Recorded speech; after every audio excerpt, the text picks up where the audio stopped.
Palmas Reales, Iglesia Bíblica Bautista, perfeccionando tu vida con la palabra de Dios.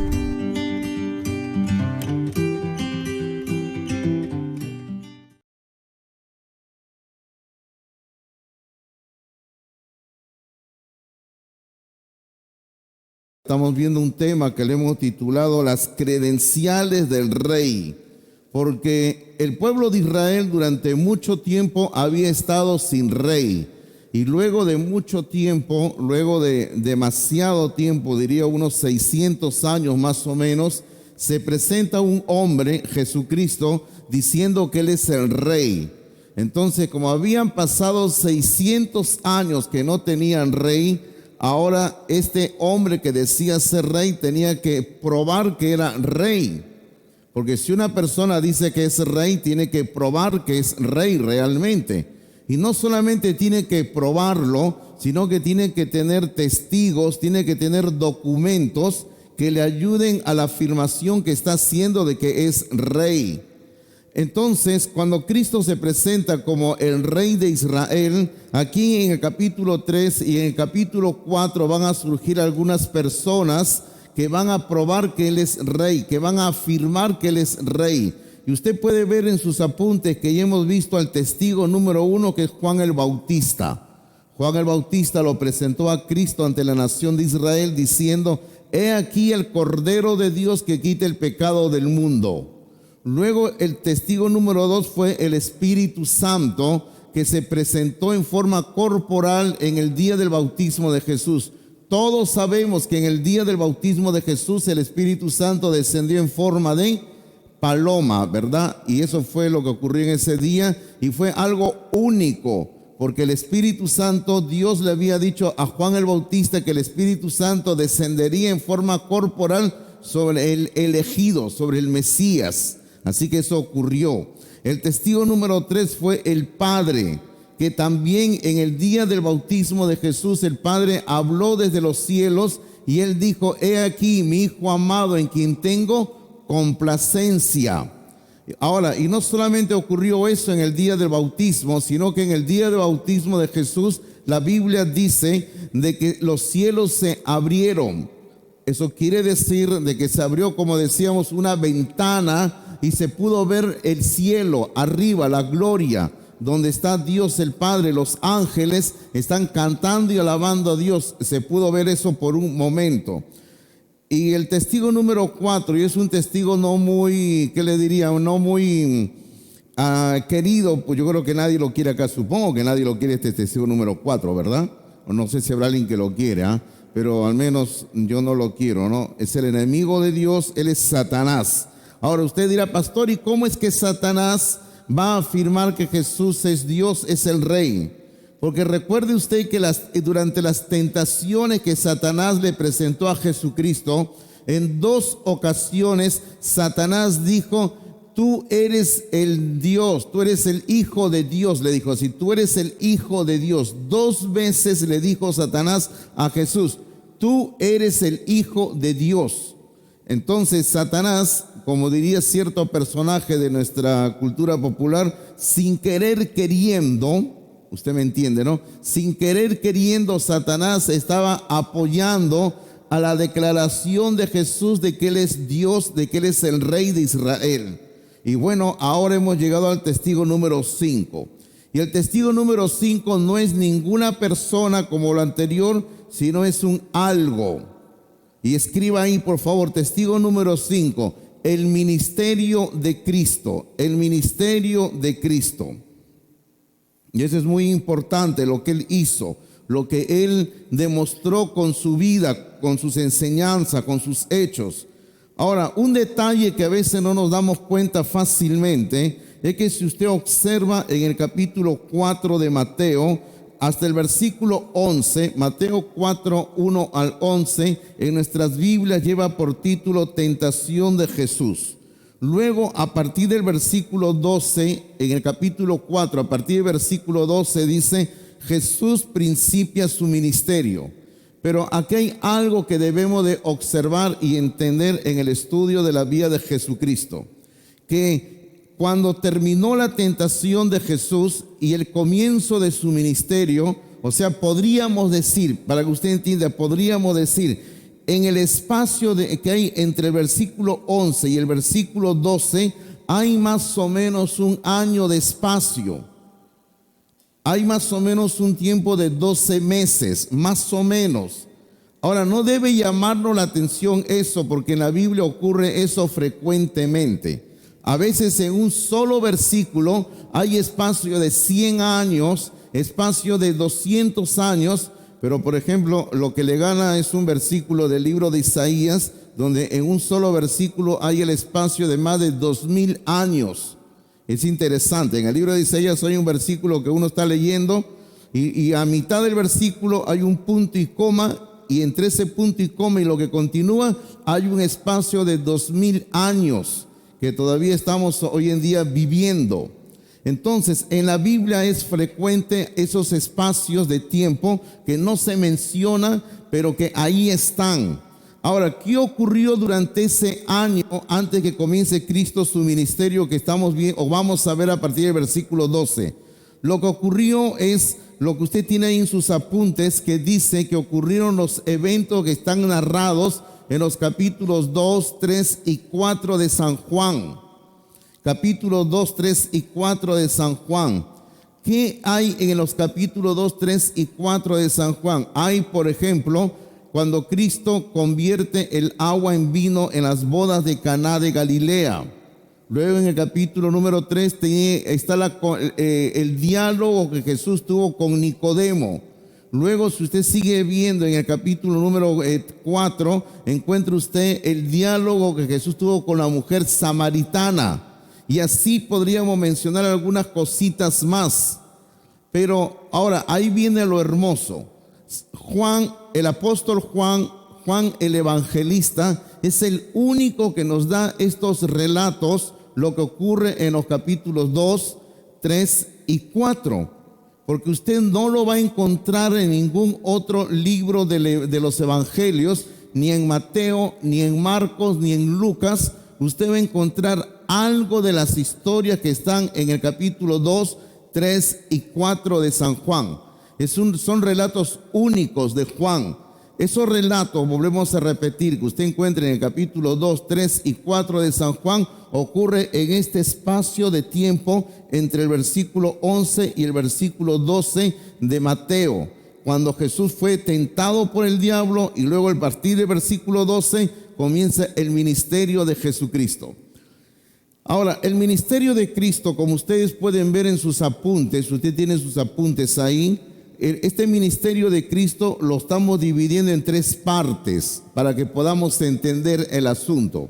Porque usted sabe que todo se puede estudiar si uno lo divide en partes, ¿verdad que sí?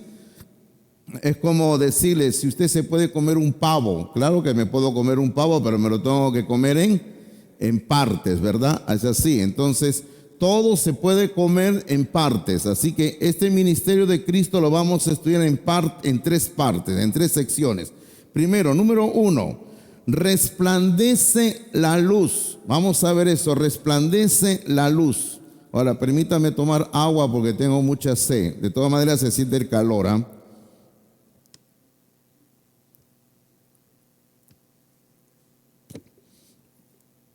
Ahora vamos a hablar aquí un poquito de la luz.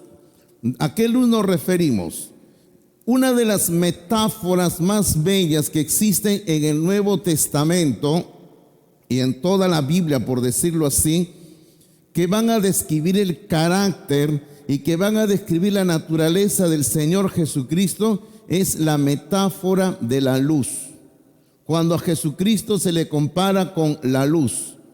Inclusive hay un versículo en San Juan, y solamente le doy la cita porque no vamos a ir allá porque queremos quedarnos aquí en Mateo por el momento, pero en San Juan capítulo 8, versículo número 12, el Señor Jesucristo dijo: yo soy la luz del mundo, el que me sigue no andará en tinieblas, sino que tendrá la luz de la vida. Fíjese, Jesús dice: yo soy la luz, el que me sigue ya no va a andar en tinieblas, y luego él acota algo muy importante, ¿eh? Él dice: yo soy la luz de la vida. El que me sigue va a tener la luz de la vida. Si usted está andando en esta vida en tinieblas, usted necesita la luz de Cristo Jesús. Usted necesita a Jesucristo. No necesita la luz de una religión, no necesita la luz de una filosofía. Usted necesita la luz que Cristo es. Jesucristo es el único que puede darle luz a su vida. Hay personas que viven en una confusión constante. Todo el tiempo dicen, estoy confundido, estoy confundida, no sé qué hacer, no sé por dónde ir. Bueno, pues eso ocurre porque no hay luz en su vida. Usted no deja que la luz le resplandezca. Usted no deja que la luz lo guíe. Entonces usted necesita entender que Jesucristo es la luz del mundo y que usted necesita a Cristo para no andar en tinieblas. Ahora, cuando Cristo llegó el momento de comenzar su ministerio, usted ve en sus apuntes de que hubieron 3 asuntos muy importantes que el Señor tuvo en cuenta para comenzar su ministerio. Lo primero, el ministerio de Jesús se inició en el tiempo correcto. En el tiempo correcto. Ahora, ¿cómo es que el tiempo correcto? Mire usted cómo comienza diciendo el versículo 12. Mire usted, solamente la primera palabra del versículo 12 dice: cuando Jesús oyó que Juan estaba preso. Ok, ¿qué ocurre aquí? Cuando Jesús escuchó que Juan el Bautista estaba preso, él estaba trabajando, Jesús estaba trabajando al sur de Palestina, en Judea.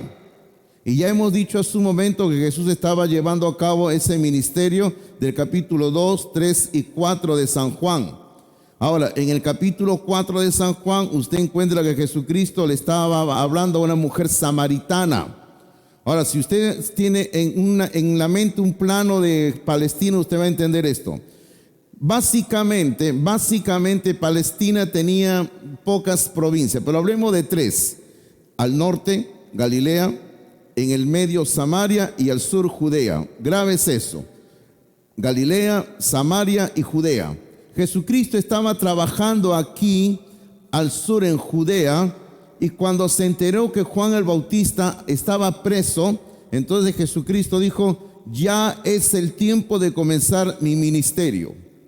Entonces él tenía que regresar a Galilea, al norte, y él comenzó a caminar, y él comenzó a atravesar la provincia de Samaria.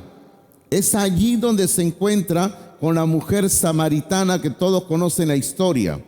Entonces, cuando Jesucristo consideró que ya era el momento de comenzar su ministerio, es cuando Juan el Bautista estaba preso.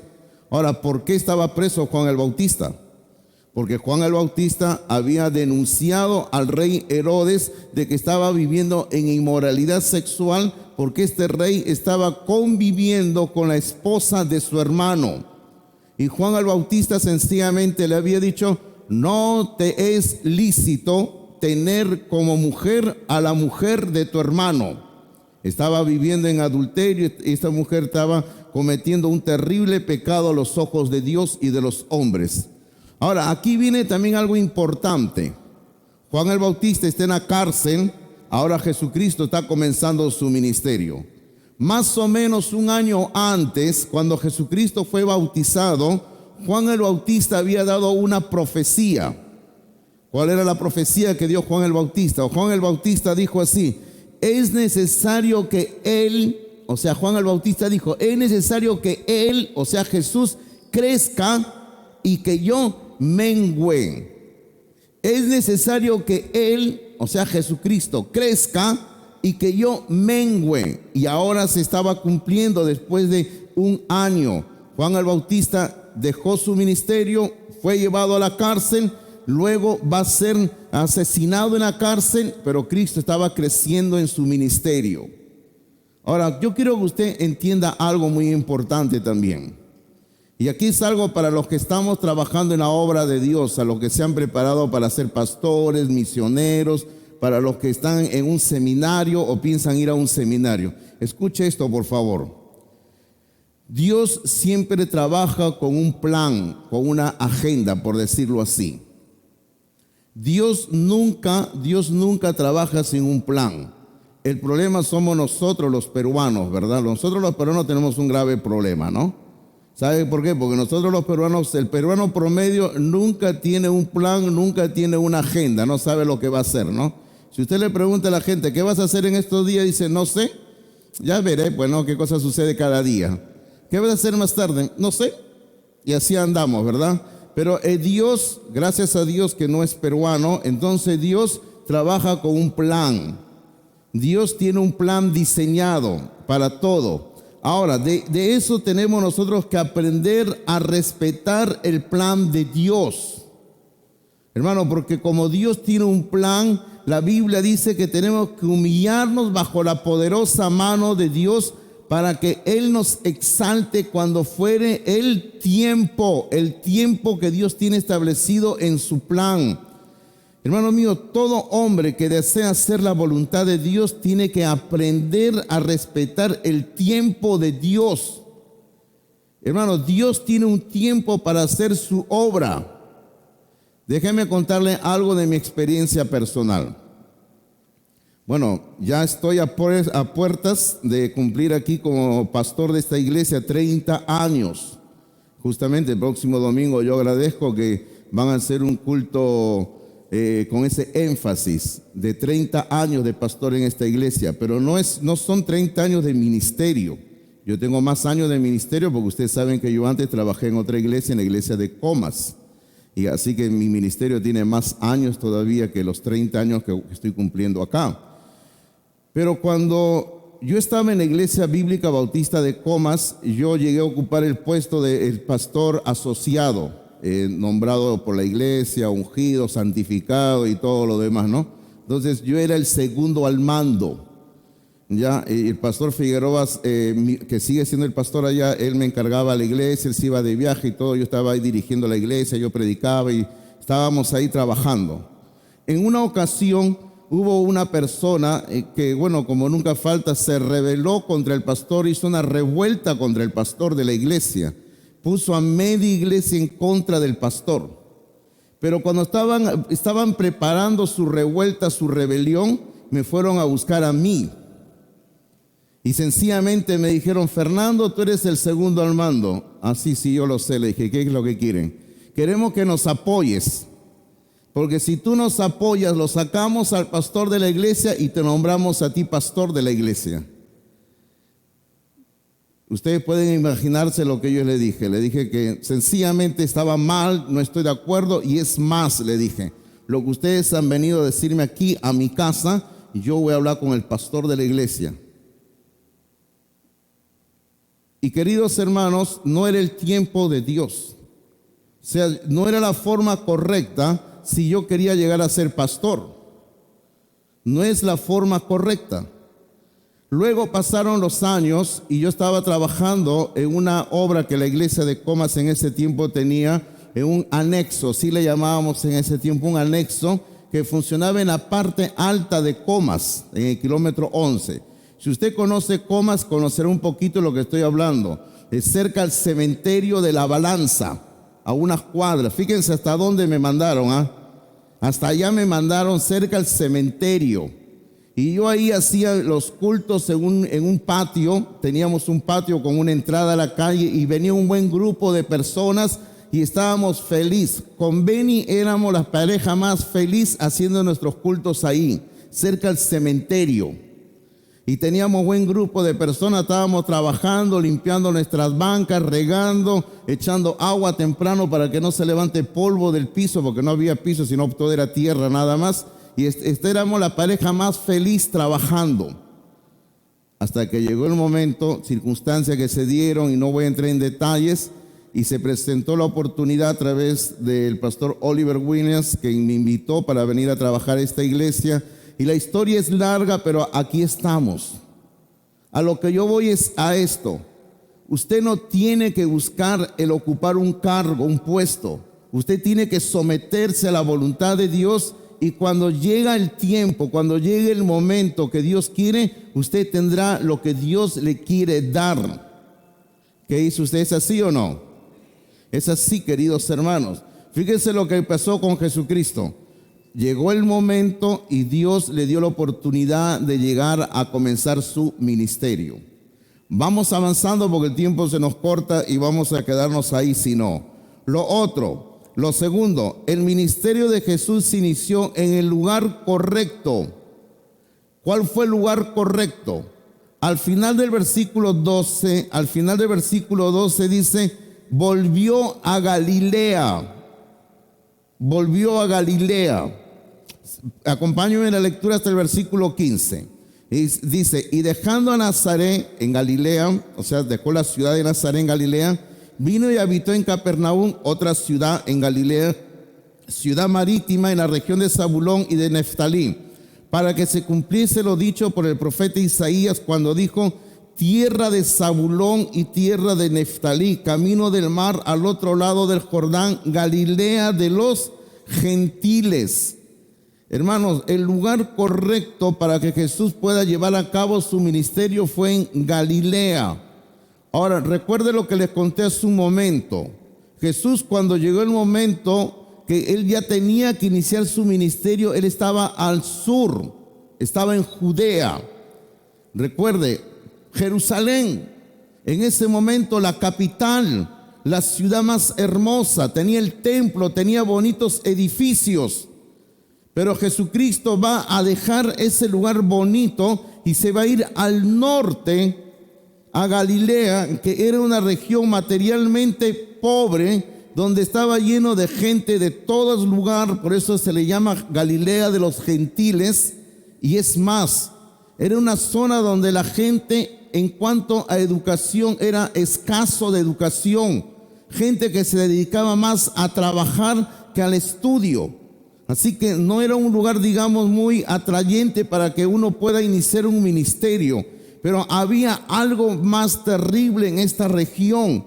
Era una región que estaba controlada por Satanás, por los demonios. Era una región de sombra de muerte. Y es este lugar donde Jesús va a iniciar su ministerio. Hermano, nosotros no tenemos que andar eligiendo el lugar. El lugar nos lo pone Dios. Dios nos pone el lugar donde vamos a trabajar.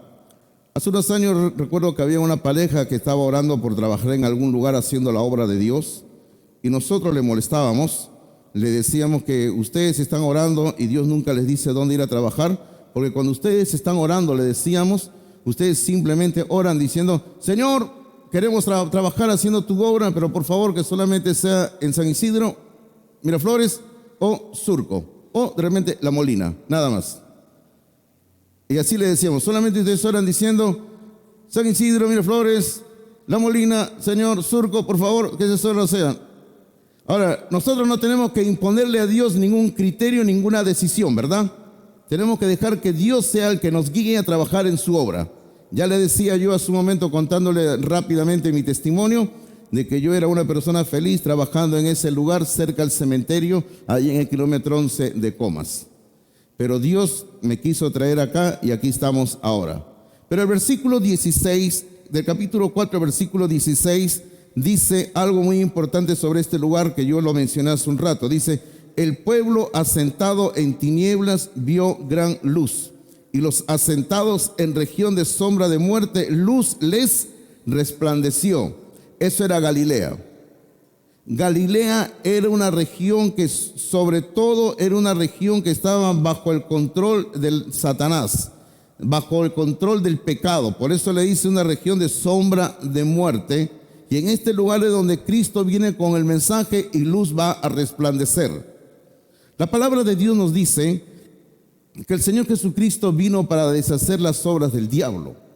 Yo le voy a dar dos pasajes, por favor, que por cuestiones de tiempo no lo vamos a ir a leer, por favor, anótelo nada más. En Hechos capítulo 10, versículos 37 al 39, Hechos capítulo 10, versículos 37 al 39, Pedro cuando entra a la casa de Cornelio y comienza a predicar un tremendo sermón, Pedro dice claramente ahí que Cristo vino a dar libertad o sanar a todos los oprimidos por el diablo. Y luego, año después, Juan en su primera epístola, primera de Juan, capítulo 3, versículo número 8, capítulo 3, versículo 8 de primera de Juan, Juan va a decir, Para esto apareció el Hijo de Dios, para deshacer las obras del diablo. Hermano, Cristo vino para deshacer las obras de Satanás.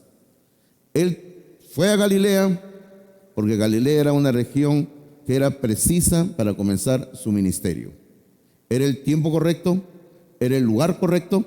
Y ahora viene número 3, o letra C, como ustedes tienen en sus apuntes. El ministerio de Jesús se inició con la proclamación correcta. ¿Qué es lo que proclamó Cristo al comienzo de su ministerio? Exactamente lo mismo que estaba predicando un año antes Juan el Bautista.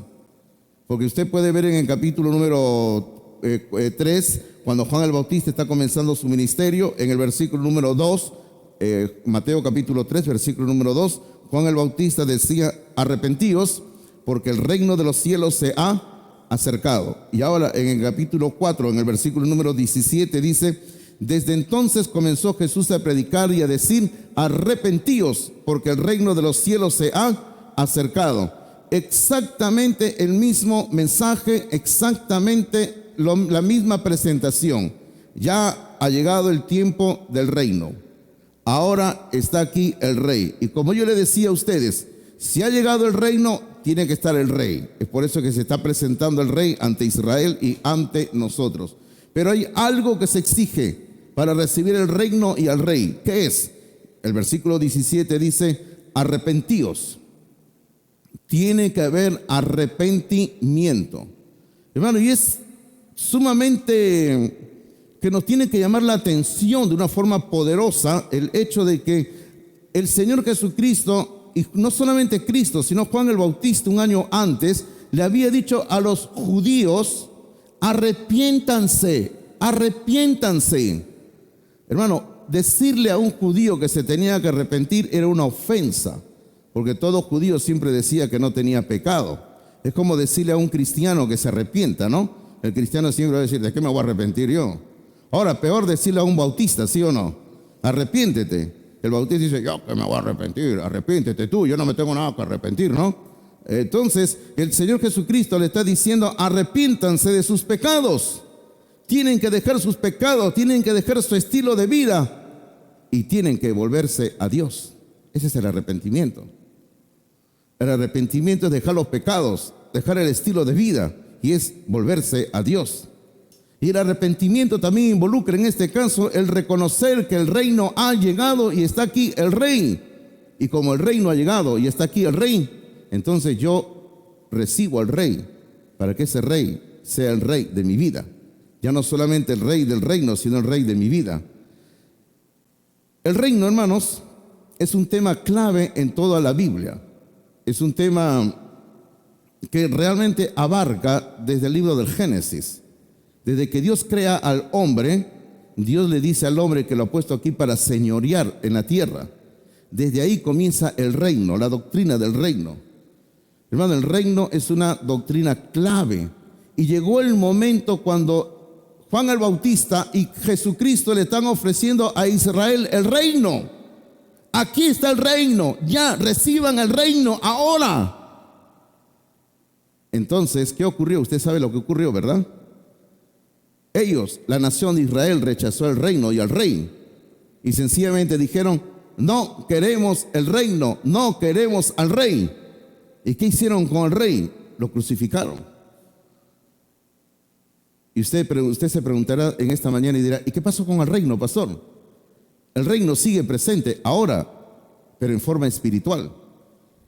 Y la única manera de entrar al reino, Cristo le dijo inclusive a Nicodemo. ¿Usted recuerda lo que le dijo Cristo a Nicodemo?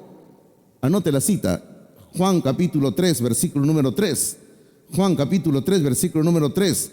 Cristo le dijo a Nicodemo: de cierto te digo que el que no naciere de nuevo no puede ver el reino de Dios. Y luego más adelante le va a decir: Nicodemo, ya te he dicho que el que no nace de nuevo no puede entrar al reino de Dios. Entonces la única manera para entrar hoy en día al reino de Dios es por medio del nuevo nacimiento, nada más. Si usted no nace de nuevo, no puede entrar al reino de Dios. Pastor, yo asisto a la iglesia hace mucho tiempo. Mi mamá, mi papá son cristianos y yo creo que merezco el reino de Dios. El reino de Dios no se gana por nacimiento de que mi mamá, mi papá son cristianos, o porque yo asisto a esta iglesia 20 años, o porque pastor, a mí me bautizó usted, o porque yo lo haya bautizado usted. Así no se gana el reino de Dios. El reino de Dios solamente se recibe por medio del nuevo nacimiento. Si usted no nace de nuevo, no tiene el reino de Dios, entiéndalo bien eso. Vamos rápidamente a la segunda parte de esta parte donde se habla del ministerio de Jesucristo. Y ahora llegamos a una segunda parte que permítame, antes de que usted escriba algo, decirle lo que hace años leí de un eminente estudioso, un hombre de Dios llamado Ernest Bunz. Él dijo así: los hombres son el método de Dios. Los hombres son el método de Dios. Y es cierto. La única manera que Dios tiene para trabajar en esta tierra, llevar a cabo su obra, es a través de hombres, como usted y como yo. Entonces, lo segundo es, número 2, pescadores de hombres. Pescadores de hombres. Ahora, hemos llegado al momento cuando el Señor Jesucristo va a comenzar a formar sus equipos de trabajo.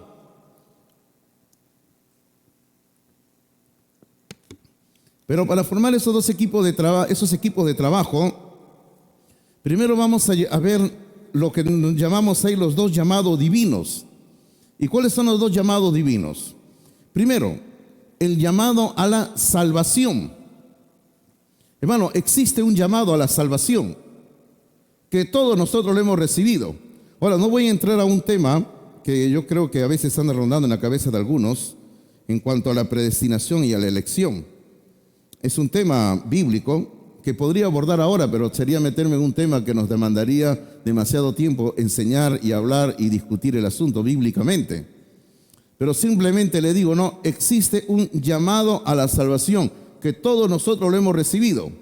Si usted ya tiene a Jesucristo en su corazón, usted recibió en cierto momento el llamado a la salvación. Cuando el Señor le habló a usted y usted escuchó el mensaje, o usted leyó la Biblia, o alguien le habló a usted, o usted leyó un folleto, pero Dios le puso a usted un deseo en su corazón de venir a Él. Ese es el llamado a la salvación. Y si usted es un hijo de Dios, usted es una hija de Dios, es porque usted oyó y recibió el llamado a la salvación. Pero en segundo lugar, hay un segundo llamado, que es el llamado al servicio. El llamado al servicio. Ahora, es interesante. Hermano, todos nosotros los cristianos somos llamados al servicio. Usted recuerda ese viejo dicho que dice que el que no vive para servir, que dice, no sirve para vivir. Todos somos llamados para servir, hermanos míos. Usted recuerda que el Señor Jesucristo también dijo en una ocasión, yo he venido para servir y dar mi vida en rescate de muchos. Hermano, todo creyente en Dios es llamado al servicio. Ahora, la comprensión de lo que tenemos que hacer o no hacer en la obra de Dios es algo progresivo, que nosotros lo vamos a ir aprendiendo conforme vamos entendiendo las Escrituras. Porque conforme entendemos las Escrituras, vamos entendiendo exactamente, específicamente en qué parte de la obra de Dios voy a trabajar, voy a estar. Ahora, puede ser que usted tenga 1 año, 2 años, 5 años, 10 años, 20 años de creyente, pero si usted no está haciendo nada en la obra de Dios, ahí hay un problema bien grave. Todo creyente necesita ser parte de la obra de Dios. Es como un reloj. ¿Usted alguna vez ha abierto un reloj? Estamos hablando de esos relojes que antiguamente funcionaban a perillas. Claro que sí lo he tenido que abrir, ¿verdad? Alguna vez. Yo tengo 3 relojes de bolsillo antiguos, marca Longines. Y yo el otro día justamente lo abrí porque quería ver algo ahí, unos números. Y cuando usted abre esos relojes antiguos, usted encuentra cómo están ahí adentro funcionando los engranajes. Porque eso tiene engranajes que están ahí girando, están girando. Y cada pieza es parte de un todo. Hermanos míos, por más pequeño que sea un engranaje, hermano mío, es una parte vital y esencial en ese reloj. Porque en esos relojes hay unos engranajes más grandes. Claro, no son de este tamaño que estoy haciendo así imposible, ¿no? Pero hay engranajes más grandes y hay engranajes más pequeños. Pero todos son importantes en ese reloj para que funcione correctamente. Lo mismo es en la obra de Dios. Todos somos llamados a servir. Algunos somos llamados a ser pastores, otros somos llamados a ser maestros y otros somos llamados a algo en la obra de Dios, pero todos somos llamados. Y yo le pido que usted se examine internamente a sí mismo y usted diga: tengo tantos años de creyente, ¿y en qué estoy sirviendo en la iglesia donde estoy asistiendo? Ahora, no me venga con el cuento y me diga: es que yo asisto solamente los días domingos, pastor. Eso no cuenta. Eso no cuenta. Eso no es servicio. Eso no cuenta, queridos hermanos. Pero pastor, yo no tengo tiempo. Todos tenemos tiempo, hermanos míos. Es cuestión simplemente de que nos organicemos y seamos parte de la obra de Dios, nada más. Entonces hay un llamado que Dios hace al servicio. Ahora, en este caso, queridos hermanos, yo les quiero hablar lo que el Señor va a comenzar a hacer aquí, lo que nosotros llamamos el discipulado bíblico. Porque estamos entrando en una etapa donde Jesús va a llevar a cabo el discipulado bíblico. Ahora, yo quiero que usted entienda algo muy importante. Acá en nuestra iglesia nosotros tenemos un ministerio de enseñanza, y dentro de este ministerio de enseñanza tenemos un programa. Fíjese, dentro del ministerio de enseñanza tenemos un programa que se llama el discipulado bíblico, que tiene algo de 20 lecciones, si no me equivoco. Hace tantos años atrás lo escribimos, lo preparamos, que ya ni recuerdo cuántas lecciones hay. Y sabe, le quiero decir de que aquí viene el problema de que muchos creyentes han entendido mal lo que es el discipulado bíblico.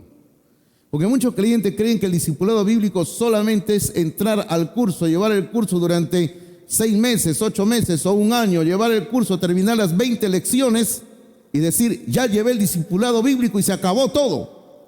Eso no es el discipulado bíblico, hermanos. Yo quiero que usted entienda una cosa: las lecciones que se dan del discipulado bíblico solamente son una ayuda, una guía. El discipulado bíblico verdadero, hermano mío, tiene que ver con la vida que nosotros tenemos al servicio de Jesucristo. Ese es el discipulado bíblico y verdadero. Ahora, supongamos que usted llevó su curso de discipulado bíblico, pero usted no está viviendo la vida cristiana tal como el Señor la manda en su palabra. Entonces el discipulado bíblico no sirvió de nada. Por ejemplo, permítame preguntarle algo. Si usted llevó el curso de discipulado bíblico, ¿cuándo fue la última vez que usted ganó un alma para Cristo? Porque una de las lecciones en el discipulado bíblico es testificar. ¿Ve usted? Si somos personas sinceras, vamos a reconocer de que hay algo que está fallando. Y algo que está fallando es nuestras vidas. Entonces, no se trata de llevar un curso de 20, 30, 50 lecciones de discipulado, sino se trata de que tengamos una relación constante con Cristo Jesús. Ese es el verdadero discipulado.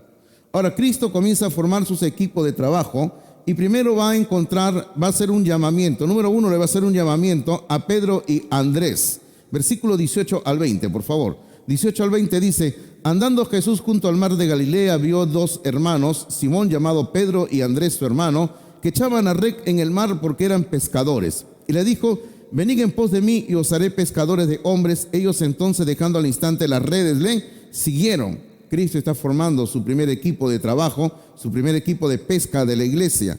Y recuerde, todos somos llamados a ser pescadores. Ahora, aquí hay algo que yo quiero que observe usted, 2 detalles. Y estos 2 detalles los vamos a ver en el siguiente grupo que está más abajo, ¿ya? Igual. Pero yo quiero hacer énfasis en 2 detalles. Observe por favor en el versículo 18 la frase donde dice que echaban la red en el mar. ¿Cuál es el primer detalle? Que Pedro y Andrés, su hermano, estaban trabajando. Estaban trabajando. Eso es lo primero que quiero que usted vea. Lo segundo, en el versículo número 20 dice: dejando al instante las redes, le siguieron. Yo quiero que observe usted esto. ¿Cuál es el segundo detalle? Que dejaron todo. Dejaron todo. Entonces, los 2 detalles, ¿cuáles son? Estaban trabajando y al momento lo dejaron todo. Observe esos 2 detalles, por favor. Ahora, ¿qué vamos aprendiendo de esto? Vamos aprendiendo que el Señor, cuando quiere llevar a alguien a su ministerio, llama a personas que están involucradas en algo, haciendo algo. El Señor nunca en la Biblia ha llamado a haraganes, a perezosos, a ociosos. Jamás en la Biblia hay de que Dios se le aparezca a un haragán que está metido en su cama todo el día sin hacer nada, durmiendo hasta las 12 del día y solamente levantándose para comer y luego decir que sigue cansado y metiéndose otra vez a la cama. Yo creo que agarré carne, ¿no? Algunos, por ejemplo, para venir hoy día a la iglesia a las 8 de la mañana han hecho una lucha titánica, ¿no? Se han peleado consigo mismos y con la cama y con la frazada y con el colchón para decir tengo que ir a la iglesia. Pero si usted es un haragán, usted es un ocioso, que son de esas personas, entonces entiéndalo bien. El Señor nunca le va a llamar a usted al ministerio. El Señor simplemente va a llamar a hombres y a mujeres que están trabajando en algo, metidos en algo. El Señor va a decir, este hombre, esta mujer, yo lo quiero para la obra. Y a esas personas Dios le va a pedir que lo dejen todo para seguirle. Todo lo tienen que dejar, hermanos míos, todo. Ahora vamos al siguiente grupo, por favor. Llamamiento de Jacobo y Juan. Llamamiento de Jacobo y Juan. Versículos 21 y 22. Versículos 21 y 22 dice: pasando de allí, vio a otros dos hermanos, Jacobo, hijo de Zebedeo, y Juan, su hermano, en la barca con Zebedeo, su padre, que remendaban sus redes, y los llamó. Y ellos, dejando al instante la barca y a su padre, le siguieron. Ahora, aquí tenemos al siguiente grupo, que al igual que el primero son dos hermanos, porque Pedro y Andrés eran hermanos. Y ahora el Señor en el versículo 21 llama a otros dos hermanos, en este caso a Jacobo y Juan. Déjeme decir algo de Jacobo. Este Jacobo es el hombre, el primer apóstol que murió por su fe en Cristo Jesús. No es el primer mártir de la iglesia, porque el primer mártir de la iglesia fue Esteban, ¿verdad? Aunque para algunos cristianos su primer mártir son Ananías y Zafira, ¿no? Que lo siguen a ellos. Pero el problema con Ananías y Zafira es de que eran cristianos desobedientes al Señor. Así que algunos se identifican con Ananías y Zafira. Pero el primer mártir por su fe en Cristo dentro de los apóstoles fue Jacobo. Y Jacobo murió por causa de su fe en Cristo. Usted lo puede leer eso en el libro de Hechos. Pero aquí el Señor llama a Jacobo y a Juan al ministerio. Ahora, observe los dos detalles que ocurren al igual que en el primer grupo. Detalle número 1, versículo 21, dice que remendaban sus redes. Eran hombres que estaban, ¿cuál era el primer detalle? ¿Recuerda? Estaban trabajando, estaban remendando las redes, porque tenían que trabajar, estaban ocupados en algo. El segundo detalle, versículo 22 dice, dejando al instante la barca y a su padre le siguieron. El segundo detalle, al igual que el anterior, es lo dejaron todo. Y yo le repito y le digo lo mismo que le dije hace un momento. El Señor solamente llama a hombres y a mujeres al servicio, personas que están ocupadas, trabajando. Y cuando los llama para que lo dejen todo. Permítame hacer énfasis en algo que quizás yo sé que es un poquito gracioso porque no tiene nada que ver con el estudio que estamos haciendo, pero la lengua me pica. Mire usted que en el versículo número 20, cuando el Señor los llama a estos hombres, ellos dicen, entonces dejando al instante las redes. ¿Sabe lo que le quiero decir? Como digo, no tiene nada que ver con el asunto, pero permítame decirlo. Hay muchos creyentes que no reciben el llamado de Dios porque están metidos en las redes sociales. ¿Sí o no, hermanos? Yo le pido que usted se pregunte a sí mismo y se diga, ¿cuánto tiempo del día usted invierte en las redes sociales? Hermanos, agarran el celular, entran al Face y se entretienen yendo a un lugar, yendo a otro lugar, yendo aquí, yendo allá. Pasan 15 minutos, pasan 30 minutos, pasa una hora y pasa. Dígame usted, ¿es la realidad o no? Es la realidad, queridos hermanos. Muchos cristianos no pueden estar un día ni siquiera sin el celular.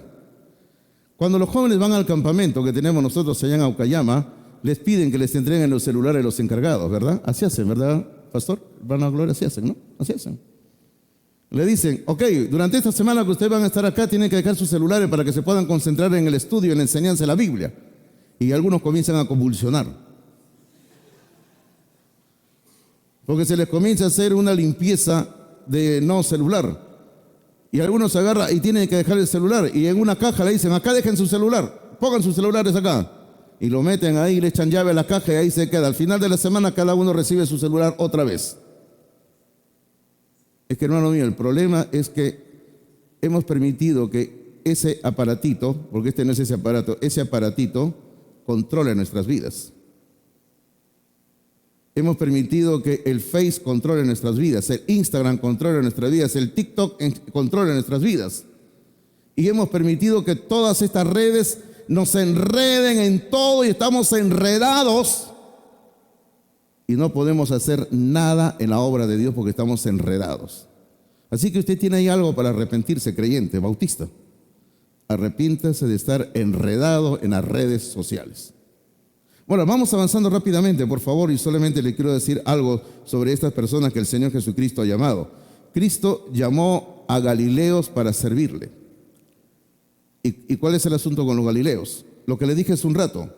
Galilea era una región pobre, era una región donde la educación era muy escasa. No había muy buena educación. Y Cristo se va al norte, a Galilea, y llama a hombres sin una educación muy grande para el ministerio. Mire lo que Cristo está haciendo aquí. Ahora, uno dirá, ¿y por qué lo hizo? ¿Por qué es que el Señor Jesucristo se fue hasta Galilea para llamar a hombres con una escasa o nula educación para el ministerio, para servirles? ¿Por qué? Déjeme decirle algo. A pesar de que ellos tenían una nula o escasa educación, si usted se fija un detalle en la Biblia, queridos hermanos, todos los judíos sabían leer y escribir. Todos. Porque hasta en el pueblo más pequeño había una sinagoga. Y en la sinagoga se enseñaba la palabra de Dios, y también durante la semana era un centro de educación, donde los niños y las niñas iban a aprender a leer y escribir. Y todos los israelitas, todos los judíos sabían lo más mínimo de la vida, que era leer y escribir. Ahora, a veces me han tratado de hacer creer el cuento de que la cultura griega, la nación griega, los griegos, Grecia, era la nación más educada, que tenía la mejor cultura. No es así. Si usted examina un poquito la historia, usted va a encontrar que en Grecia había una gran cantidad de griegos que no sabían leer ni escribir. Pero en Israel, todo israelita sabía leer y escribir. Todos. Pero de ahí cada uno decidía si seguía estudiando. Porque también el estudiar en ese entonces tenía su costo. ¿Sabe usted cómo se pagaba en ese entonces por estudiar? A diferencia de hoy en día, cuando uno paga la universidad mensualmente. Y dicho sea de paso, dentro de unos días tengo que pagar la primera cuota de la universidad de mi hija, que todavía ni siquiera comienza sus clases, pero ya tengo que pagar ya. Y yo siempre me quejo y le digo, ¿pero por qué tengo que pagar todo marzo, cuando solamente en marzo va a fines de marzo y tiene como 5 días de clases? ¿Por qué no? Interesante, ¿no? Pero bueno, antiguamente, ¿sabe cómo se pagaban los estudios? Se pagaba por día. La persona iba a clases, o sea, no de escolares, digamos, sino ya superior, y en la puerta del lugar donde se daban las clases estaba el cobrador. Paga. No tengo, no entras. Así era, hermanos. Solamente las personas que tenían dinero podían pagar su entrada, nada más, para las clases diarias. Entonces, de ahí solamente que los israelitas se limitaban básicamente a los estudios mínimos de lectura y escritura, que era más que suficiente. Entonces, a ese grupo de personas que solamente tenían lo mínimo de aprender a leer y escribir, Cristo va y lo llama al ministerio. Y Cristo le dice, a ustedes los necesito para una gran obra, para ser pescadores de hombres. Ahora, muchos de nosotros que estamos acá tenemos estudios superiores. Ahora, yo no, me dirá alguien, pero usted ha ido al colegio, sabe leer y escribir, está igual que los apóstoles entonces. Algunos tienen secundaria completa, más que los apóstoles. Algunos han ido a la universidad, tienen una carrera. Yo conozco a algunos de ustedes que tienen 2 carreras, 3 carreras, hermano mío, me lo han dicho, me lo han contado. Se ufanan de tener en su casa sus diplomas, ¿verdad? Lo tienen empapelado en toda la casa. ¿Y sabe qué? Pero Cristo ahora está llamando a un grupo de hombres que no tenían una gran educación. Y uno dice, ¿pero por qué lo hizo? Y la respuesta se encuentra cuando Pablo dice, y si usted quiere acompáñenme un ratito, rápidamente, porque ya estoy en la hora estoy, pero mire lo que dice 1 Corintios capítulo 1, por favor, 1 Corintios capítulo 1. Mire lo que dice aquí.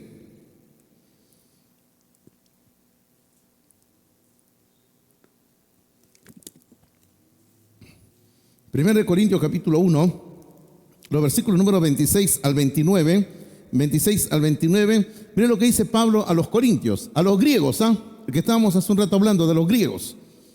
1:26 dice, pues mirad, hermanos, vuestra vocación, que no sois muchos sabios según la carne, ni muchos poderosos, ni muchos nobles, sino que lo necio, o sea, lo menospreciado, sino que lo necio del mundo escogió Dios para avergonzar a los sabios, y lo débil del mundo escogió Dios para avergonzar a lo fuerte, y lo vil del mundo y lo menospreciado escogió Dios, y lo que no es, para deshacer lo que es, a fin de que nadie se jacte en su presencia.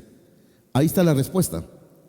¿Por qué es que Dios eligió a hombres como Pedro, como Andrés, como Jacobo, como Juan, hombres que tenían la educación más mínima de leer y escribir nada más?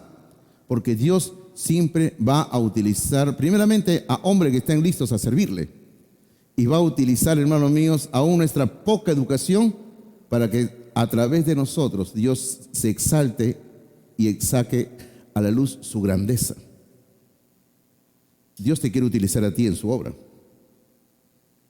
Dios te quiere utilizar a ti en su servicio. De repente eres como un Jonás que estás huyendo todo el tiempo, corriendo. Usted sabe la historia de Jonás, ¿verdad? El año pasado nos pasamos varios meses predicando de Jonás, el profeta que huía, que estaba corriendo, pero el Señor lo alcanzó.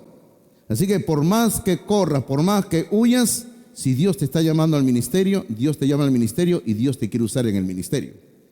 Vamos rápidamente a la tercera y última parte de nuestro sermón, y lo vamos a hacer rápido porque el tiempo nos ha ganado.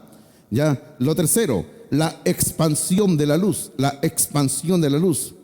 Ahora, aquí nos tenemos que hacer una gran pregunta, ¿verdad? En base al versículo 16, porque el versículo 16 habla de que luz resplandeció en Galilea. Luz resplandeció en Galilea, dice el versículo 16.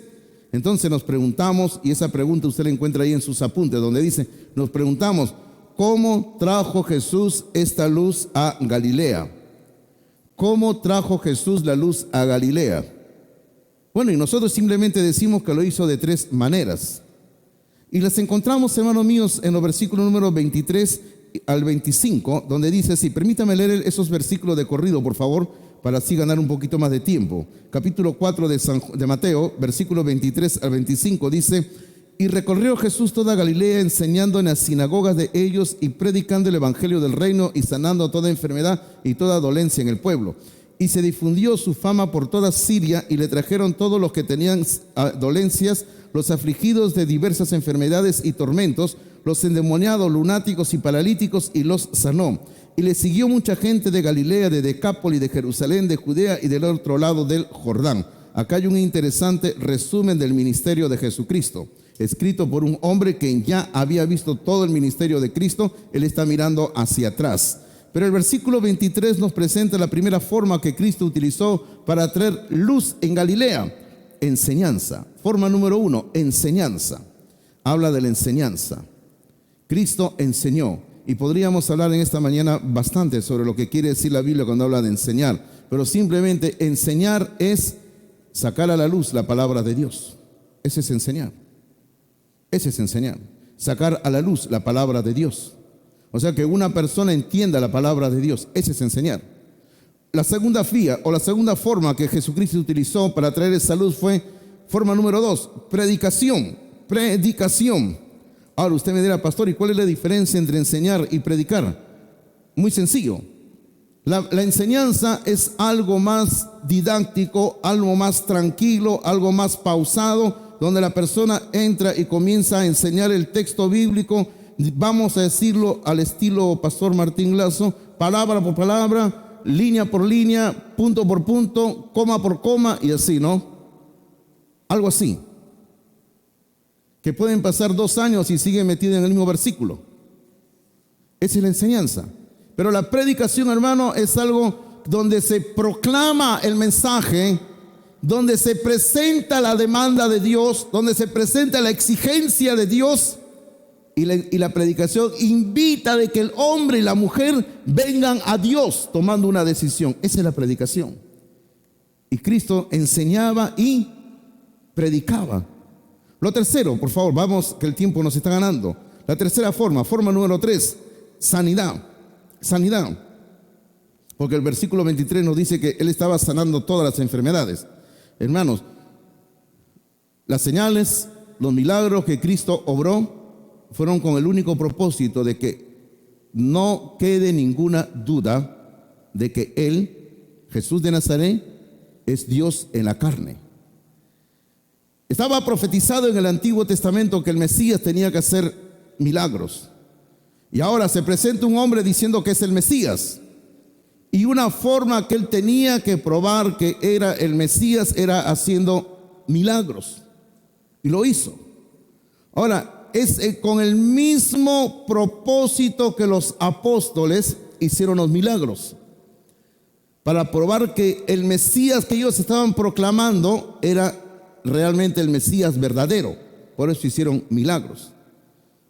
Ahora, no vamos a entrar en este tema, pero solamente le voy diciendo algo. Cuando murió el último apóstol de Jesucristo, el apóstol Juan, ahí se terminaron la era de milagros. No hay más milagros hoy en día. Ahora, por favor, no me malentienda. Usted dirá, ¿qué pastor? ¿Usted no cree que Dios puede hacer milagros? Sí, yo creo que Dios puede hacer milagros. Pero bíblicamente, cuando murió el último apóstol, se terminó el don de milagros, el don de sanidad. Pero nosotros creemos en un Dios todopoderoso que dentro de su gracia y su misericordia, Él puede obrar maravillas, queridos hermanos. Y Dios es soberano en esto, ¿verdad? Yo quiero terminar diciéndole a usted algo. Dios te está llamando a ti a servirle. Dios todavía hoy en día sigue necesitando de pescadores, de hombres y mujeres que estén listos a servirle. ¿Has estado como Jonás corriendo, huyendo? Hay que venir a Él. Hay que venir a Cristo y estar listo a servirle, ¿verdad? Y la única manera de entrar al reino, ¿cuál es? Naciendo de nuevo. No hay otra manera.